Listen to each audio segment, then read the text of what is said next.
Salamat po, choir, sa napakagandang awit. Totoo nga po na Jesus can cleanse and forgive us through His blood. Amen? So, it's our time na makinig po sa kanyang salita. At before po natawagin natin ang ating mensahera sa gabi ito, siya po ay siya po yung ang tagal na din natin kasama dito. Siya po ay siya po yung prayer coordinator dito sa Taipei. So, siya ay taga Santo La Union. Praise God. Dahil, sino po ang taga La Union dito? Hallelujah. Amen. Praise God. So, napakabuti po ang Panginoon dahil kahit saan po tayo ay ginagamit tayo ng Panginoon. Amen. Sa pong malakas na palakpak para sa Panginoon, we are going to call the servant of God, Sister Jovita Bati. Welcome, Sister. God bless you. Amen.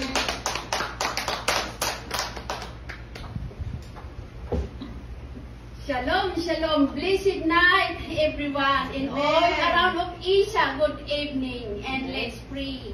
Hallelujah. Yes, so God, once again, thank you for this privilege to unite with us. Sa lahat, O God, na kami mag-fellowship sa gabing ito. At maraming salamat. I-bless mo ang bawat isa at i-bless mo yung mga salita.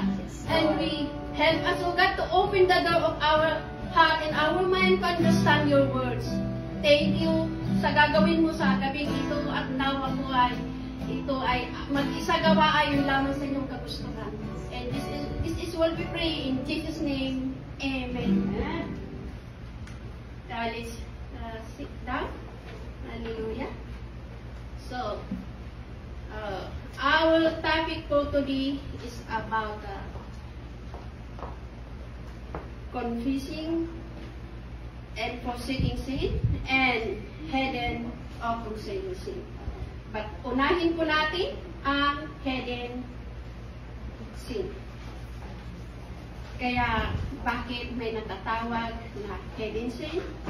Ay because lack of spiritual peace, stored process, foster deception, and hinders accountability. Kaya sa gabing ito, patuloy nating talakayin kung bakit may sinasabing hidden sin. Hidden sin is separated you from your God.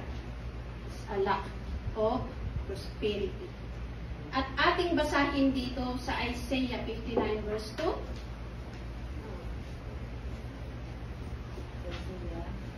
Isaiah 59 verse 2. Ang masasama ninyong gawa ang dahilan ng pagkawalay ninyo sa Diyos at hindi niya kayo maririnig. Yan kung bakit sinasabi na tayo ay hindi tayo pakikinggan ng panalangin because of our hidden sins. Ngayon, nawa po, bilang isang Kristiyanong pinili ng Panginoon ay ating talikuran yung mga ganung attitude ng isa sa atin. Amen? Hallelujah! At alam po, bakit sinabi dito sa verse 2, ang masasama ninyong gawa ang dahilan ng pagkawalay ninyo sa Diyos. Why we are lack of prosperity? Dahil sa ating gawa, maraming hindi kaaya-aya, kalugod-lugod sa ating puso't isip. Kaya kung tayo ay manalangin, hindi tayo pakikinggan. Sinabi dito sa kanyang salita. Kaya ngayon nawa po ay ating unti-untiin iwasan, layuan, at tignan na ikaw ay isang anak ng Diyos bilang mananampalataya at sa ngayon nandito ka. Amen? At isa pong salita ng Panginoong ating babasahin dito sa Ephesians 4:27. Wag ninyong bigyan ng pagkakataon ng dyablo. Amen. Labanan natin ang gawain ng dyablo sa makamundong ito.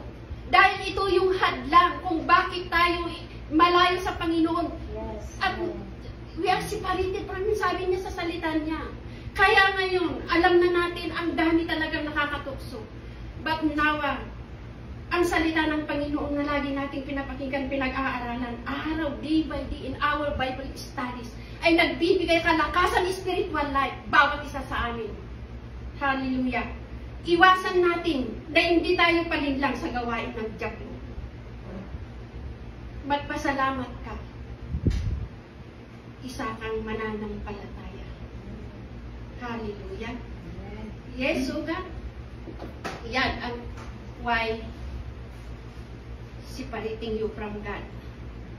Dahil sa ating hindi magandang gawa, sa hindi magandang pag-iisip, deception, sabing ganun. Kaya ang Espiritu ay hindi makakapasok sa inyong puso. At siya ang magmanihan, makagawa ng mabuti. Hallelujah.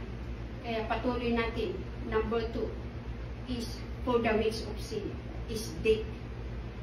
Yes. Alam ko po na lagi nating pinapakinggan yan. Bagat minsan, naaali tayo sa makamundong gawain.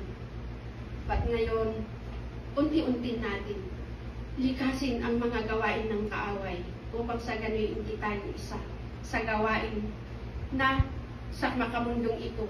At iyan ang paraan na tayo ay hindi kalugod-lugod sa paningin ng Panginoon. Tignan po natin dito sa Romans 6:7. Sa 5:8. Sorry po. 5:8. Kaliyan. Ngunit, pinatunayan ng Diyos ang kanyang pag-ibig sa atin nang mamatay si Kristo para sa atin noong tayo'y makasalanan pa.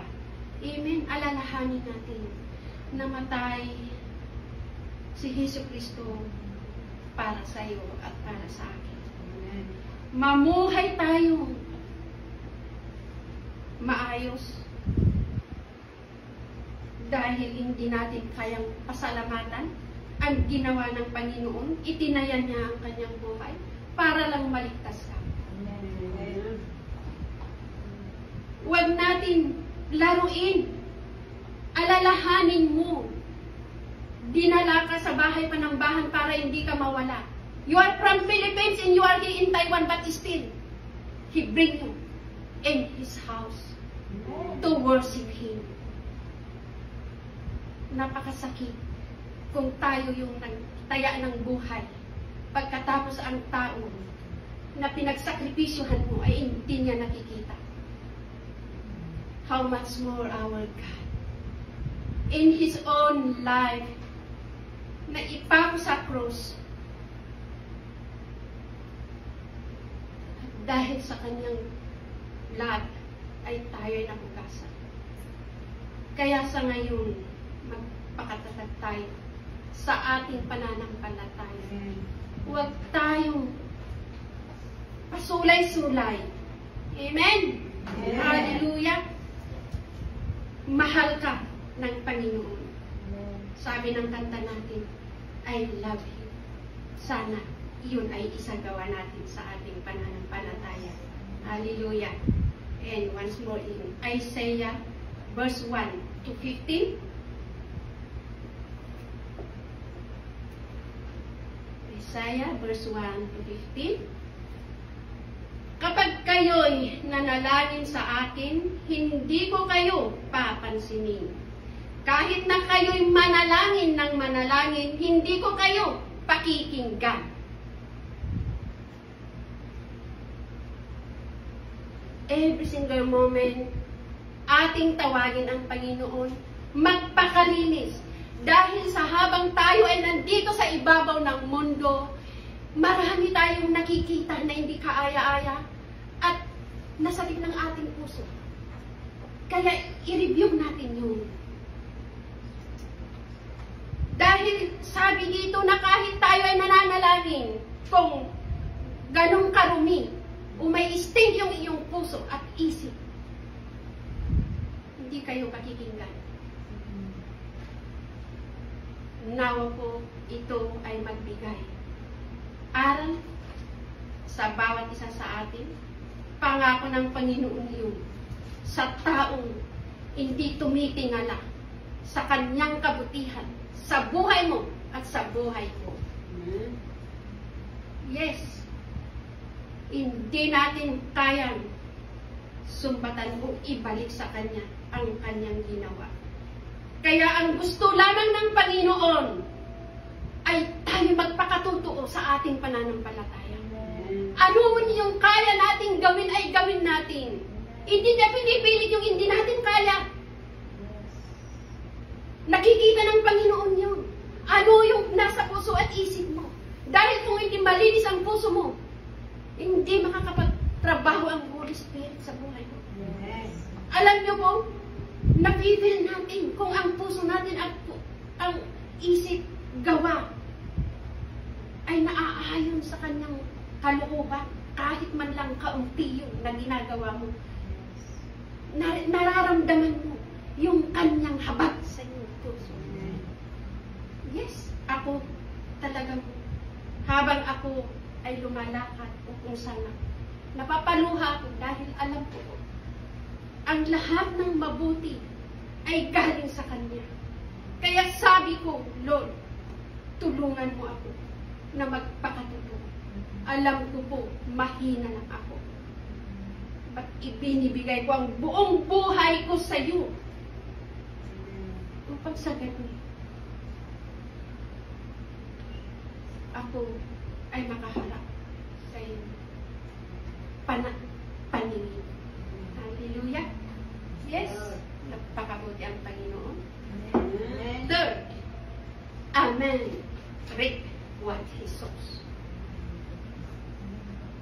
Ang tao, aanihin niya kung ano yung ginawa niya. Tignan po natin sa Galatians 6:7. Huwag ninyong linlangin ang iyong sarili. Hindi maaaring tuyain ang Diyos. Kung ano ang itinanim ng tao, iyon din ang kanyang aanihin. Kaya kung ikaw ay tapat kang nanampalataya, sumunod sa gusto ng Panginoon, nag-ubi ka sa mga salita niya, iyon ang aanihin mo. Mapayapa, masagana, at matiwasay. Namumuhay sa ibabaw ng mundong ito. Pero kung anong ginawa natin ay hindi ayon sa kalooban niya, alam na yun. Kaya, napakabuti ang Panginoon. Ibinibigay niya itong mga salita niyang ito habang tayo ay lumalakad sa ibabaw ng mundong ito. Ipaghandaan natin ang kanyang pagbalik. At walang masisisi sa kanyang pagbalik kung ikaw ay hindi kalugod-lugod sa kanyang harapan. Sinasabi dito, huwag natin linlangin ang buhay na ibinigay niya at ipinagkatiwala sa atin. Praise the Lord. Nawa po ay ating ipamuhay, itanim ito upang sa gano'n ito ay maglihis sa atin. Naku po, Lord, baka ako ay sa iyong pagbalik ay isa akong hindi kaaya-aya sa inyong harapan. Ipakita mo in dreams o sa pangitain ko kung hindi sapat ang aking ginagawa ayon sa inyong kalooban. Hallelujah. Praise the Lord.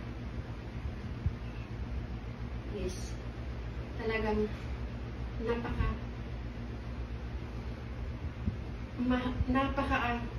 ano ang Panginoon. Hindi siya nagkulang na nagpapaalala sa atin. He is so faithful to those who are believing in Him and their life. Amen. Hallelujah. At pang-apat dito sa Matthew 23, 27, 28. 23, chapter 23. That's what the hidden or counseling say. Before we go to confusion and repentance or seeking sin. Ano ba yun? Matthew 23. 7. Okay? Diretso lang ako magbasa dito sa Bible ko para hindi ako maligaw. Sabi dito sa Matthew 23 verse 27-28, kahabag-habag kayo, mga tagapagturo ng kautusan, at mga Peresiyo, mga mapagkunwari, ang katulad ninyo'y mga libangang pinaputi, magaganda sa labas, ngunit ang loob ay bulok at puro at puno ng kalansay. Sino bang kalansay ang puso sa atin dito? Wala. Dahil ang sinasabing kalansay ng ating puso ay wala sa pananampalataya, wala sa kalooban ng Panginoon ang iyong mga iniisip at ginagawa. Kaya wag natin pabayaan na tayo ay maligaw sa makamundong ito.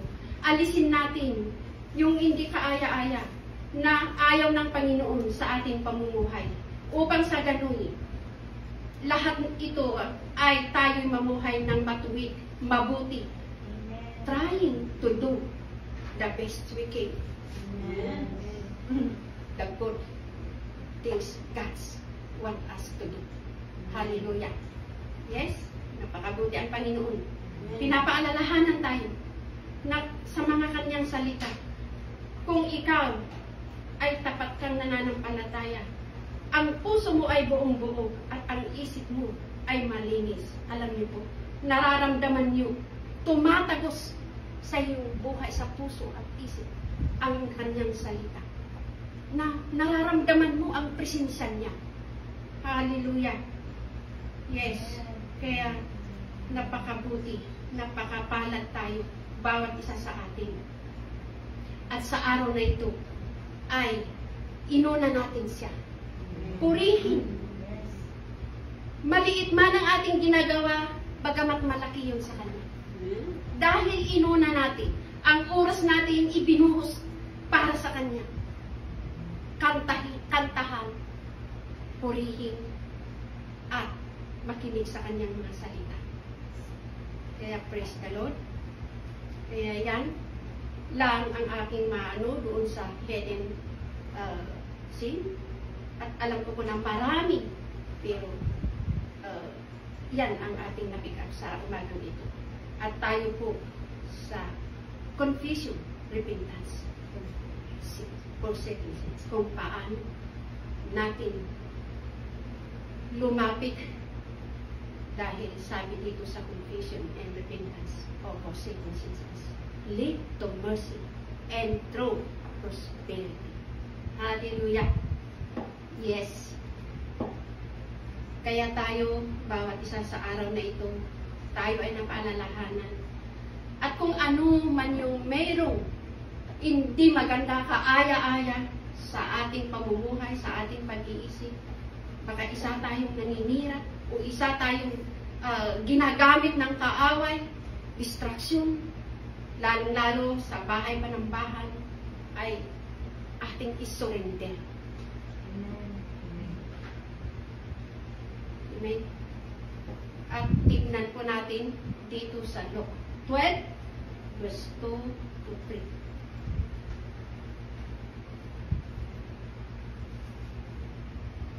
Sabi dito, walang nagtatago na di malalantad at walang nalilihim na di mabubunyag.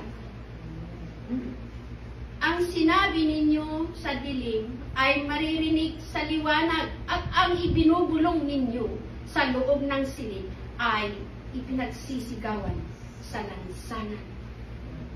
Ang Diyos ay totoo na nakikita niya ang lahat ng ating kilos, pananalita, pag-iisip, puso, ano ang nilalaman ng ating puso at isip. Kaya, sabi doon wala tayong lingid sa Kanya. Ngayon, kung ano man yung meron sa ating buhay na sinasabi ng Panginoon na hindi natin matakpan, hindi natin maitago sa Kanyang paningin, ay ating i-confess. Ihingi ng patawad. Tayo'y mangusap sa Panginoon. Alam niyo po, napakabuti kaya ang nangungusap sa Panginoon. Na kahit anong ginagawa mo, nararamdaman mo yung presensya ng Panginoon sa iyong puso, isip. Parang nandoon yung mahiwagang damdamin. Hindi yung kabigatan ang nandoon. Dahil naniniwala po tayo na siya yung nagtatrabaho sa ating buhay. Kaya iwasan natin yun para makapagtrabaho, makapasok ang Holy Spirit at siya ang mag-lead sa atin araw-araw at gabi. Yes, in Romans 23:3, sabi doon, ay tayo'y makasalanan. Sapagkat lahat ay nagkasala at walang sino mang nakaabot sa kalwalhatian ng Diyos. Totoo po yun. Only God, Jesus Christ, the author and perfecter. Tayo, makasalanan pa rin tayo. Bagaman, may time naman tayong Lord. Nakagawa na naman ako ng hindi maganda. Nakapagsabi na naman ako ng hindi mo kagustuhan, alam mo yun. Nakapasakit ako sa mga kapatiran. Patawarin niyo po ako. Ay kanyang pakikinggan. Yes, hallelujah. I-confess natin. Mag-repent tayo. Yan ang gusto ng Panginoon. Mga magulang nga natin, kung hindi natin sila kinakausap, hindi tayo nagpapasalamat, hindi tayo humihingi ng kapatawaran sa ating mga mali, nasasaktan sila. How much more our God? Kaya, sorry sa ating pastora minsan, I'm lack of time to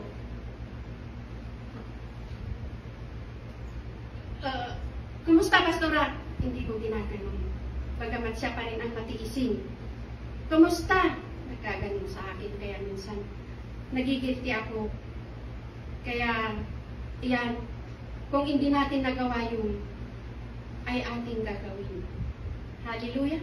Para matuwa naman ang kataas-taasang Diyos. Kahit sa atin, sino dito sa church, ating mga kasamahan. Kaya sa pastora, alam ko na minsan, dahil hindi ako talaga reporter.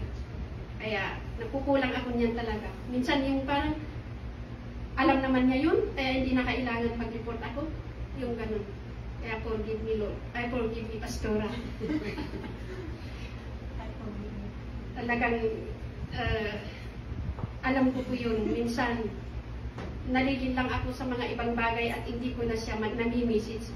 Kahit linggo, hindi ko siya nami-message. Bagamat siya nagpapaalala. Kaya doon ako nagigising. Ay, nakakahiya. Siya pa ang unang sa Tagalog yun? Nagparamdam. Hallelujah. Pasensya po dahil hindi ako Tagalog. Ilocana ako. Kaya yun, sagot-sagot yung mga Tagalog ko.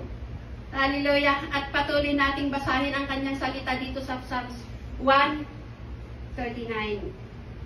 verse 1 to 3. Ito ay lahat ay sinasanmingan ng Panginoon itong ating pamumuhay. 1 to 3. Ako'y iyong siniyasat, batid mo ang aking buhay.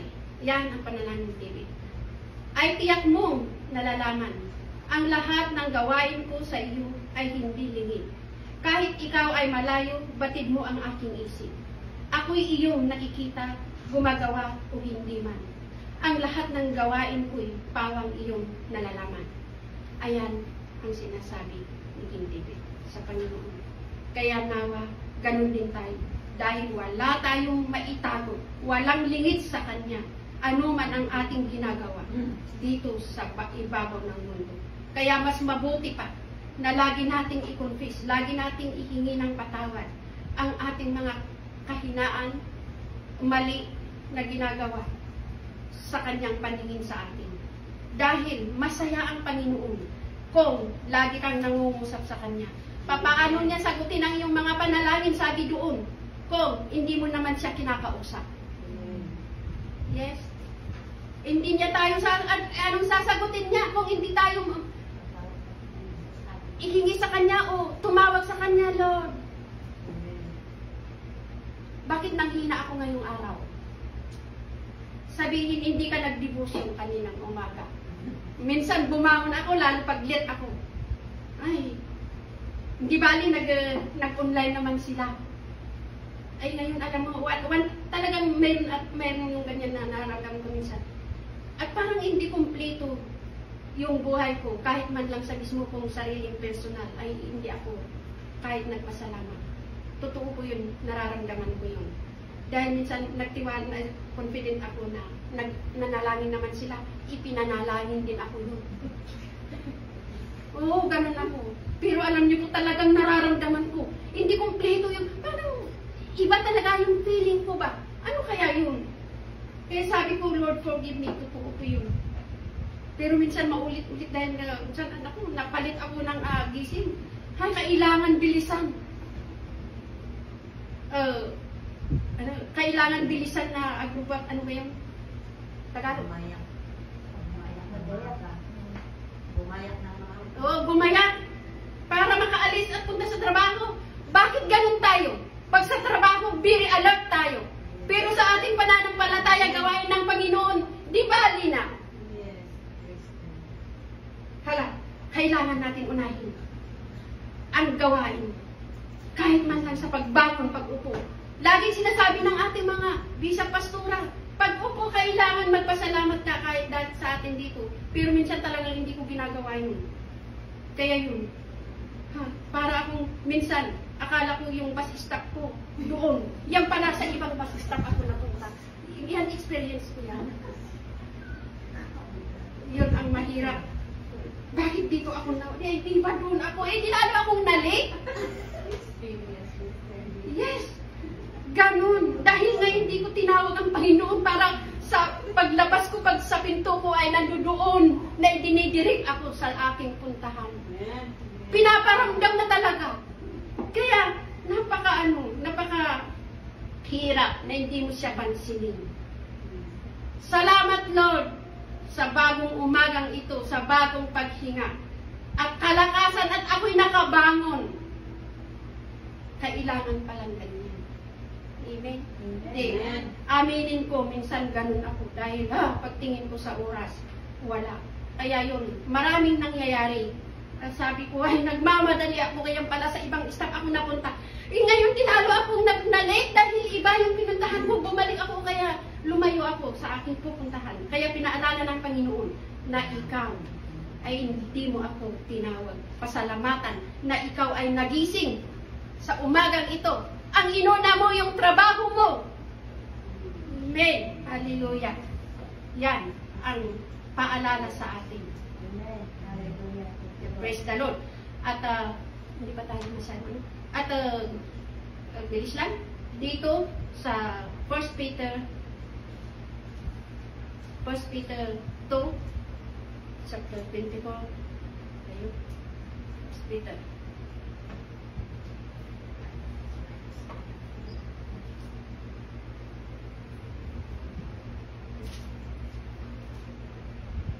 Hallelujah.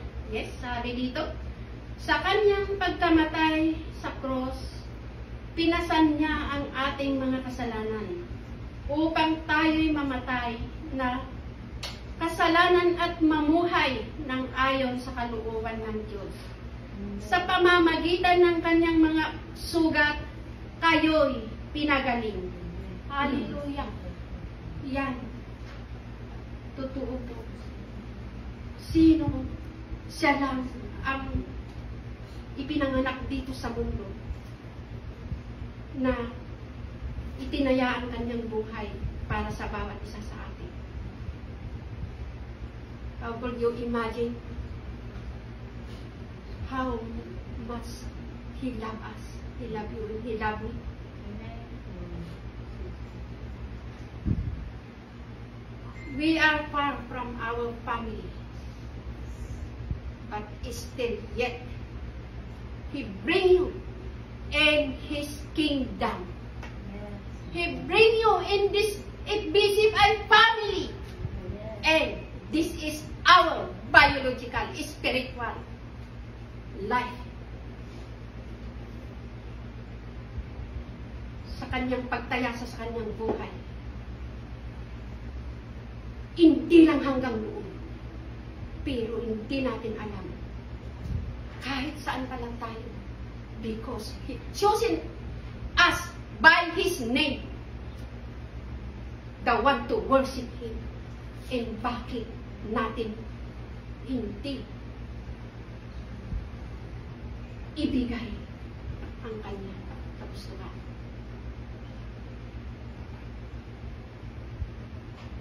Hallelujah. Alam niyo po, nung nabasa ko ito, ako'y umiyak. Dahil hindi ko sukat akalain, sa totoo lang, magkakilala ba tayo? Hindi! Di ba? Malay mo na bakit nandito tayo at makakilala ang bawat isa. Dahil gusto niya na iapon tayo, dalhin tayo dito sa bahay panambahan at magkasama na purihin at sambahin siya. Amen. At alam po natin ang ating ginagawa ay nalulugod sa kanyang mga pinili na iginapo dito sa kanyang bahay panambahan. We are all in differences of countries, nation, but tonight, He unite us in one screen. Amen. Yes. Doon mo makita ang kanyang pagmamahal dahil kahit saan kang lupalok dito sa mundo, ay hindi kanya pinabayaan, may kumpas siya. Paano kanya i-direct na makilala ka, makinig sa kanyang mga salita. Amen. At nasa sa iyo yun kung hindi mo pinabuhay, ipinasa puso. Yes. At hindi nagkulang. Pagbalik niya, hindi ka kalugod-lugod sa kanyang harapan. It's your fault. Dahil imagine mo, tayo sa iba't ibang isang ito. Nagkaisa tayo dito sa screen. Tonight, every week, gusto niya more, we are closer. Na pinili niya na nananampalataya. You are blessed because other people didn't know ang alam mo sa kanya. Hindi nila nararamdaman ang kanyang pagmamahal. Hindi niya nararamdaman ang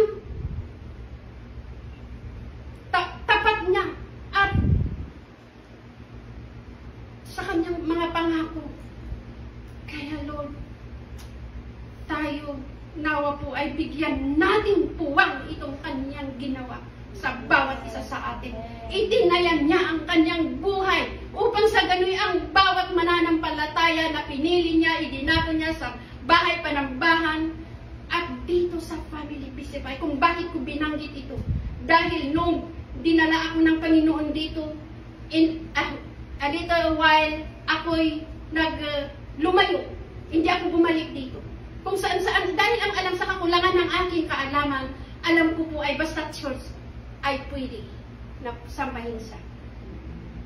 Ngayon, dumating yung time. Dahil kahit saan, ibinibigay ko pa rin yung aking tithes. Buong-buo yun. Pero pag ibinigay ko yung tithes ko, bakit naalala ko ito? Iyan pala, may hinahanda ng Panginoon na parusa sa akin. Upang sa ganun, ako'y makaalala at bumalik na ito pala ang aking pamilya. Hallelujah. At nakita ko ang diferensya. Hindi kinukumpira. Bagamat doon mo talaga makita ang kabutihan at pagmamahal ng Panginoon. kung paano kanya talagang alagaan. Hindi kanya pabayaan mailigaw kung saan. Kung saan kanya gustong makipamilya ay doon ka. Upang sa gano'y lalago ka. Amen. At Yes. magamit ka. Yes. Saan ka man dalhin. His words make you a light of this world in your life. Amen! Hallelujah! Napakabuti ang Panginoon. Thank you. At ganun din po dito, last po natin as 2 Peter 2:9. Minsan kasi sa nervyos ko, iba ang susulat ko pala. Hallelujah! 2 Peter verse 2:9. Kaya alam ng Panginoon kung paano ililigtas mula sa mga pagsubok ang mga tapat sa Kanya. At kung paano paparusahan ang masasama hanggang sa araw ng sila'y hatulan. Amen. Kaya alam ko po na itong aral sa umagang ito ay nakapagbigay aral sa bawat isa sa atin. And the last verse, but not the least. If you know, basahin pa natin ano yun, the truth will set you free. Amen. So we are free now because we are confessing and within our sin. Thank you. Praise the Lord. John 8:32. Yes. Kaya tayo po'y manalangin. Hallelujah, Yesu God. Napakabuti kang Diyos. Sa oras na itong ibinigay mo sa bawat isa sa amin, na nagkaisa kung saan man kami sa mundong ito, ay maraming salamat sa inyong mga salita. Sana'y nakapagbigay, ilaw sa aming buhay. Bigay solusyon sa aming kabigatan at lalong-lalo po kami napalalim sa aming pananampalataya. Lord, tulungan niyo po kami, Panginoon, na hindi mawalay sa inyong presensya. Paghawakan namin itong salita mo. Yes, Lord. Ito ang aming buhay sandigan, panglaban sa makamundong gawain, ay sa gawain ng makamundong ito. Kaya thank you, Lord, sa paalala mo na naman sa gabing ito. Ikaw ang maitaas at mapapurihan. This is all we pray in Jesus' most wonderful name. All thanks belongs to you alone.